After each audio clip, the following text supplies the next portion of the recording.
Good afternoon, everybody. Thank you for joining us live. Welcome to another Cyber Gist session. And today I have Daniel Omini Michael with me. I hope I pronounced that right.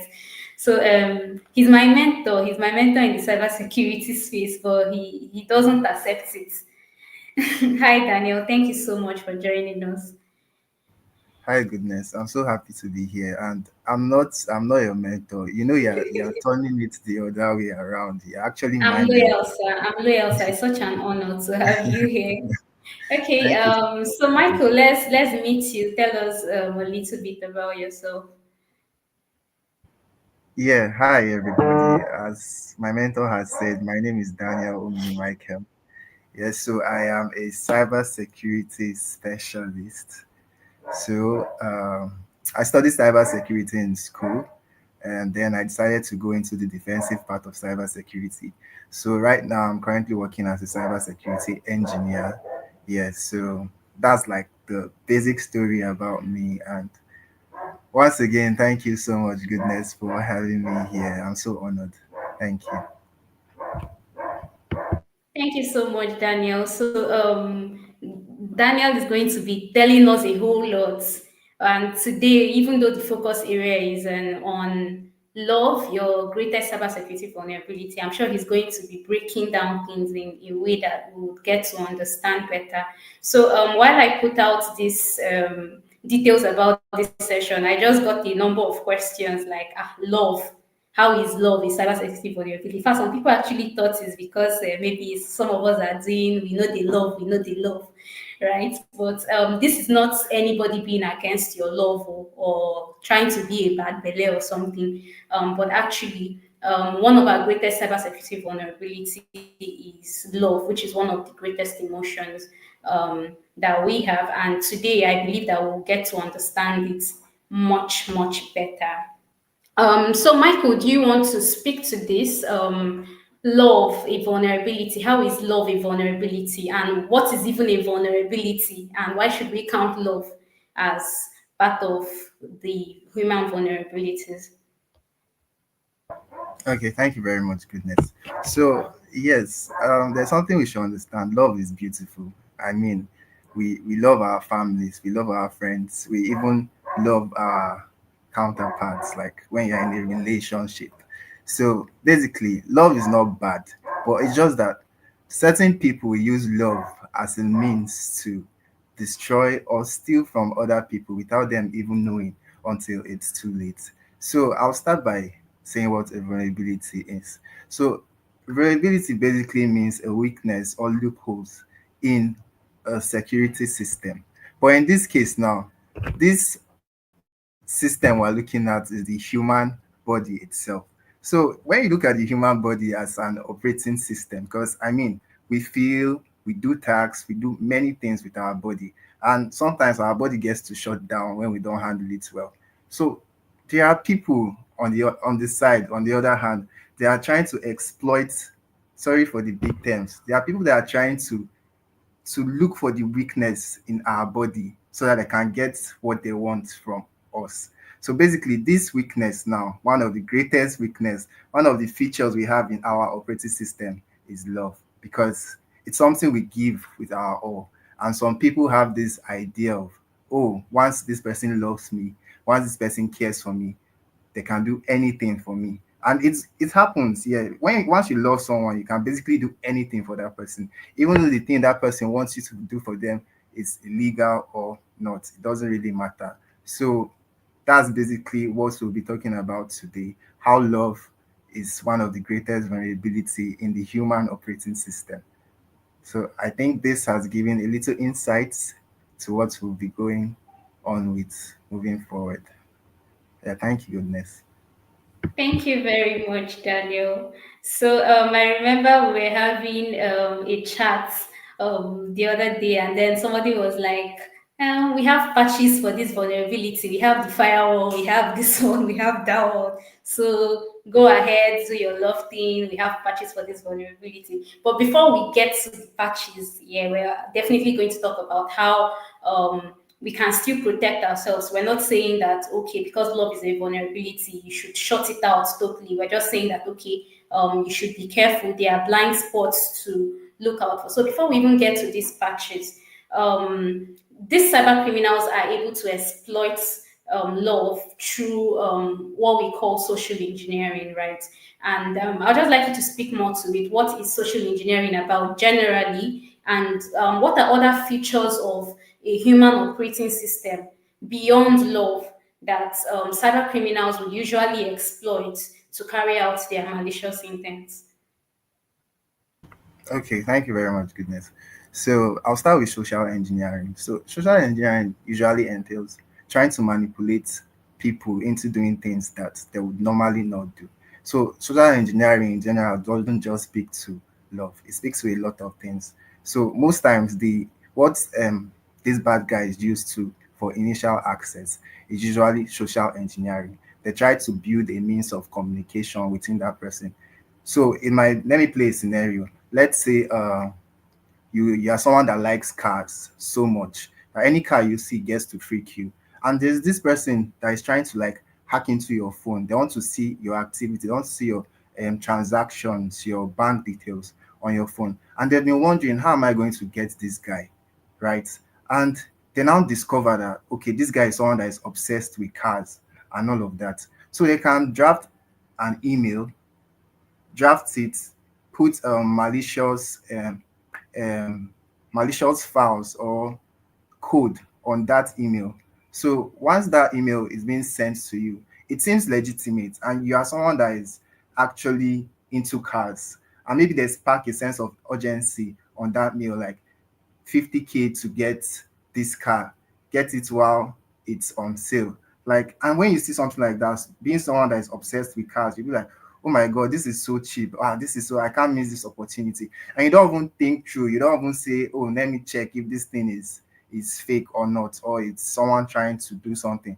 And you just quickly click on it. And a lot of things happen at the back end, and before you know it, that person is actually on your phone without you even knowing, and that person gets to carry out so much activities. You might just see that your money, you just get credit, debit alert, and you're wondering what happened. Like, you are not doing the one making these transactions, but that person is already on your system, is already in your phone rather. So, and also speaking to other features in the human operating system that can be affected or that these people will go after. Another thing is our emotions. So love is just a part of our emotions. They can do so many things to manipulate us. Maybe love is what they use as the initial access. These people can tend to even stay with you for a prolonged period of time just to be able to get what they want. They will show affection, they will show care, they will promise you the ends of the world and tell you that they will do anything for you just to get this to get what they want. And you are going to be, if it's most times it's for financial gain, right? So once they get this thing, you are going to lose in two ways. You are going to be heartbroken and you are going to lose your money. So, and trust me, this has been happening everywhere. We get to hear stories of Yahoo boys. Most Yahoo boys are not attackers. Yes, they are not. They don't even have the cybersecurity skill, but they have something that most hackers also do have. That's the key of manipulation. They know how to manipulate, and manipulation speaks to social engineering. They will manipulate you, tell you how much they love you, show you care. They will usually target people who feel lonely. There are people who feel like they are lonely, they don't have people to talk to. These are the kind of people these guys go after. They show you affection, prolonged love, then they tend to manipulate your emotions in such a way that they make you feel like you're the person at fault. They create a scenario, a situation whereby they make you feel like you're the only one who can actually get to help them. And when you don't help them, you then feel like a bad person. They give you so many reasons. They have ways. I think there's a playbook. The way they have playbook in cybersecurity on how to carry out some certain tasks, or when we see some certain events coming. Yeah, that's how these guys actually have playbook for you. You not knowing, you're already head over heel in love with these people, and they do what they do and run away with the information and money. Because sometimes, let's say it's a long distance thing, you guys might get to send intimate photos with each other. Them, they are not sending theirs. They are just picking from online and just sending. But you now, you tend to send yours. And these guys can also use, not just after collecting money from you, they could also use these photos or videos to blackmail you into sending more money. So it's actually a lot. Most of us don't get to experience it, doesn't mean it doesn't happen. This could lead to people even committing suicide, or basically lead to anxiety because they don't know how to like handle the situation. So yeah, I hope with this little statement I've given, it gives an overview of what social engineering entails and how these bad guys can use it to manipulate us. Thank you very much. Thank you so much, Daniel. Thank you so much. That was quite in depth. So, social engineering is basically manipulation, right? And this one, most times, even having to use a system and all of that is just like an extra. But majorly, it focuses on psychological manipulation. It is very effective because it focuses on psychological manipulation, right? And because every human being has an operating system, just like we have the Windows operating system, we have Linux, we have iOS, and the rest. That is how every human being is running an operating system, right? And cyber criminals would always leverage the features of our operating system, just like Daniel has mentioned, to be able to exploit us, right? So it's very important that we understand that love is just one out of the many features of a human operating system that cyber criminals will take advantage of, right? And love is even more in depth because it's like it goes deeper, it goes quite deeper, and it's much easier for someone to manipulate you when they've already gotten like they already you've already fallen head over heels in love with them, so it makes it much more easier. I believe that we've had stories like real life stories where, even though Danny has already mentioned a number of them, but I don't know if there are real life stories that maybe you've heard, or even somebody very close to you, right, that has probably been exploited through these means. I don't know if you have any stories, examples that you want to share with us, like more like practically. Okay, yes, thank you, goodness. So I've not had a personal experience with it, but I've had a conversation with someone. So it's going to be anonymous. I wouldn't mention the name. So this person, it's someone that has actually used this system, this social engineering skill, to manipulate people into sending money to him. So like I had a conversation like, why do you do this? And the reason is basically I want money. I don't, there's no job in the country, all of that. And so I'm like, okay, so what do you like say to these people that make them send you this money? He said it's not hard. He just looks for an image of someone that looks good and put it out there on social media. Then they tend to go to platforms where they feel people are looking for someone they could talk to. So most times, most of the people that fall victims to this are people who go on like dating apps and all of that just to find closure, basically. So when they see an attractive picture of someone and they'll feel like, oh, this person looks good, and if the person wants me, why not? So imagine someone like that. You just see a picture and the person looks good, and the person is like sending you DMs, and you feel special, and you're definitely someone who needs closure for you to be on a dating app. So they tend to use this opportunity to carry out these their vulnerable activities because they tend to send messages, check up on you, and all of that, tell you you look good, give you assurance, continue to give you assurance. They will stay with you for a very prolonged time, basically, just to gain your trust. Then, once they gain your trust, they create a scenario, just as I said before. They create a scenario and make you feel that you are the only one who can get them out of that scenario. And if it's not you, then nobody can help them. They might come with something like, oh, I'm sick. I can't do this, I'm in the hospital, and the doctor said this, the doctor said that. Or they might come with a story of, oh, I'm stranded, I'm broke. Or they might even use something like, my phone is bad, and if I don't fix it, I won't be able to talk to you. And you're someone who is already invested. I mean, these people, they've given you closure, they've given you so much. Like, there's a part of you that feels like you cannot live without them. So you definitely be willing to do anything in your power.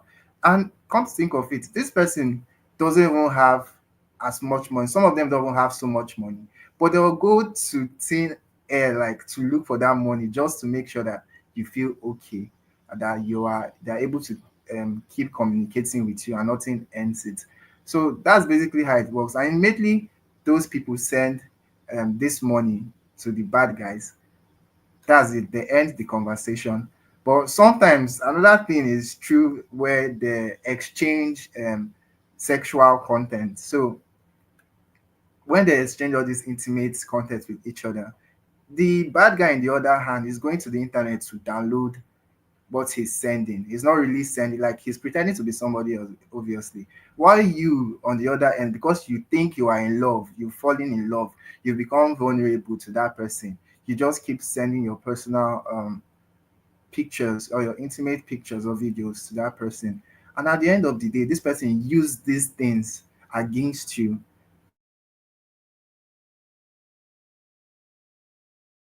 I'm going to keep this thing just so I can manipulate this person more at the end of the day. Maybe now they ask you for money, and you know you don't have the money, and maybe you start becoming suspicious, and you're like, "Ah, why is this person asking me for money? I don't have money." Then they already have leverage. They have those intimate videos of you. Then they'll tend to threaten you. Oh, I'm going to put this in the internet if if you don't pay me this social amount. So basically, I think about last year there was a story of a guy who in the US, who committed suicide due to something of this sort. So someone here in Nigeria actually did carried out a scam, over pretended to be somebody else, and he shared his intimate photos with this person, and he then to use these photos against him. He told him that if he don't pay him a certain amount of money, he's going to put it out there. And this guy committed suicide because he knew that he could not pay. Right. So it's actually a lot, and there's so much stories out there about how love has been causing issues basically. So yeah, this is just a few that I can share right now. Thank you. Yeah, thank you so much, Daniel. So it's also important that we mention that most times different cyber criminals have their different motives. Some people are not even after your money, right? There are different groups of cyber criminals with their different motives. Some people are just politically motivated, right? They're able to maybe use this particular vulnerability, be able to exploit love as a vulnerability, get into your lives, get some certain information that can be used against you maybe sometime in future. So that is not happening now does not mean that, oh, okay, I'm free, or I did this. I like they may not actually act on their objectives instantly, right? Some people are just after your reputation, just like the instances where Daniel mentioned that maybe they get to use your pictures, and at the end of the day, they are using it to you could be coming out for something really amazing few years time, and then all of a sudden somebody brings out all your details online, and it's being used against you, right? And then there's something I always say too, that if you think that, oh, this whole scam thing is not for me, oh, think about others. Okay, so when you're exploited, most times you may not actually be the only one to face the you're not going to be the only one to face whatever comes with it. Sometimes it's even your relatives, it's even others that you've probably shared certain information about them directly or indirectly, that gets to also fall victim of most of these things, right? So Daniel, quickly, I don't know if you're going to be able to. I don't know if you can help with pointing out some of the. I don't actually want to call it. Well, it's still red flags still. But then, are you saying that we should not love, because somebody like me now, I'm trying to see how I can fall in love, right? So are you trying to say that we should not love, because now We don't know if it's the real one or the fake one. So what are things that we can see and then we're like, okay, this one is not the real one, or this one is looking. What are those things that we can point out and at least just to stay safe? Because me, I need to find love. Thank you, goodness. So, as I said earlier, love is a beautiful thing. Don't get me wrong. I also love being in love. It's a privilege to be loved and to love. So, but there are some things you need to tend to look out for when you are falling in love with someone. So, I'll talk on few red flags that I think we out there should look out for that can help keep us safe.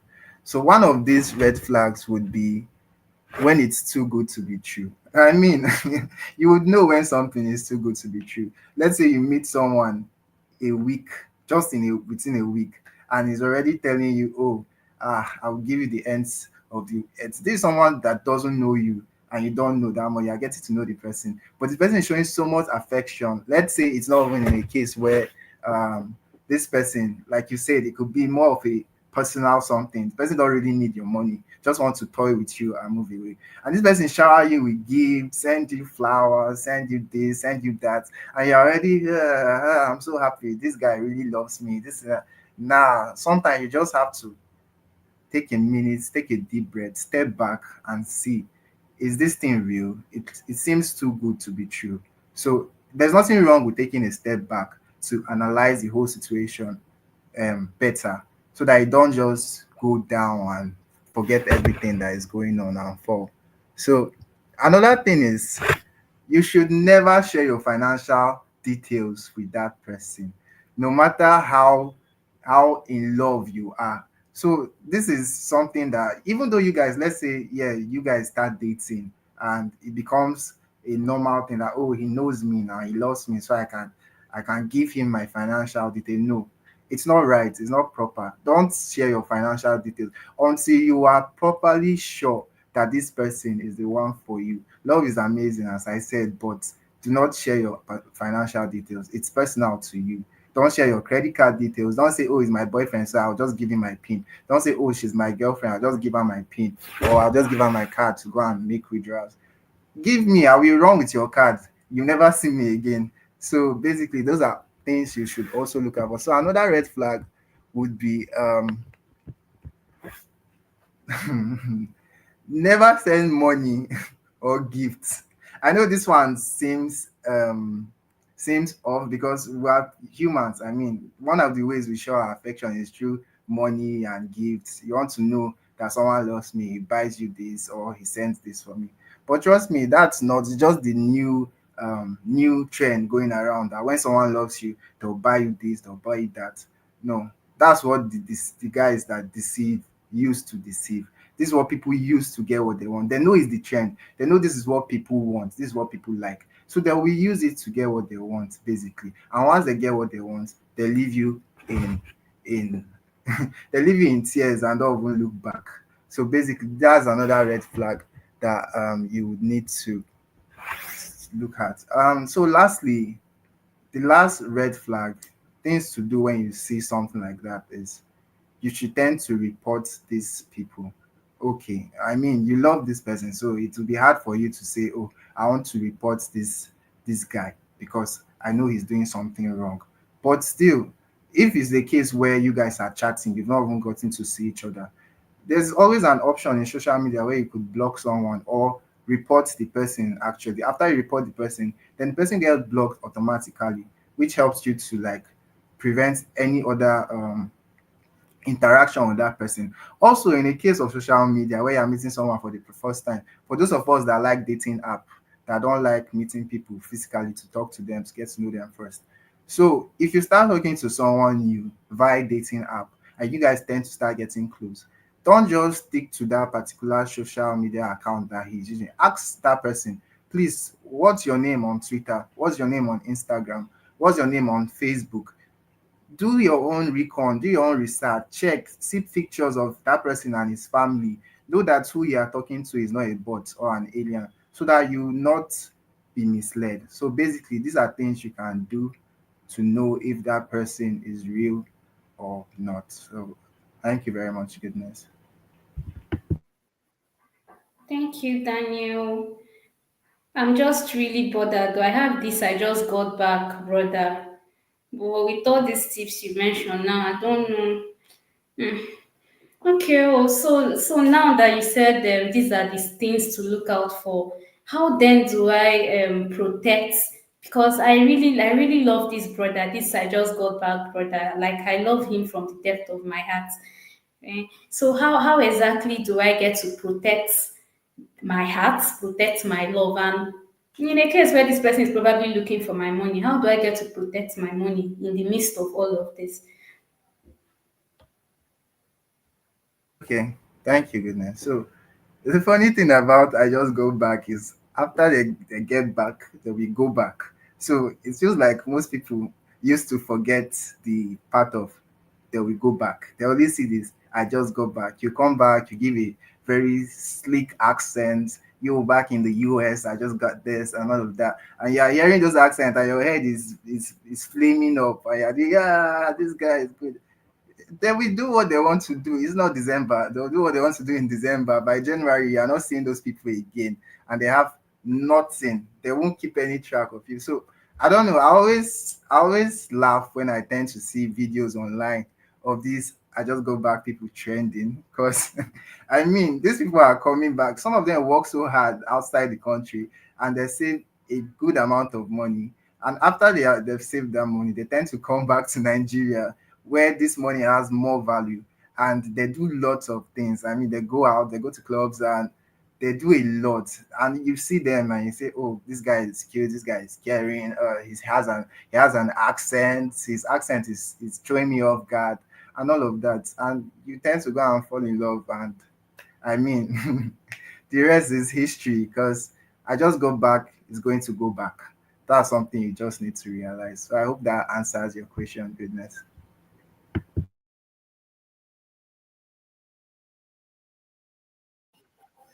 Thank you so much, Daniel.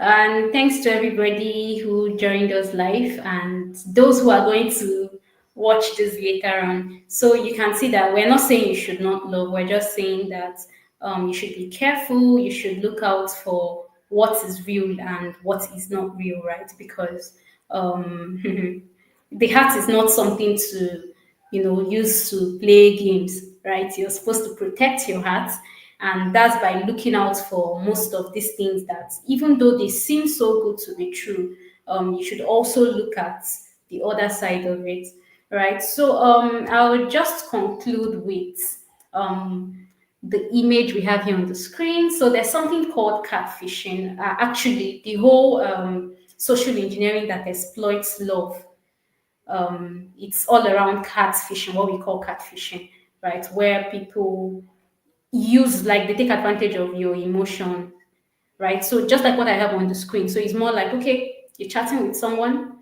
you can see that this person has two faces, right? So this is the original face, and then they're using a different face.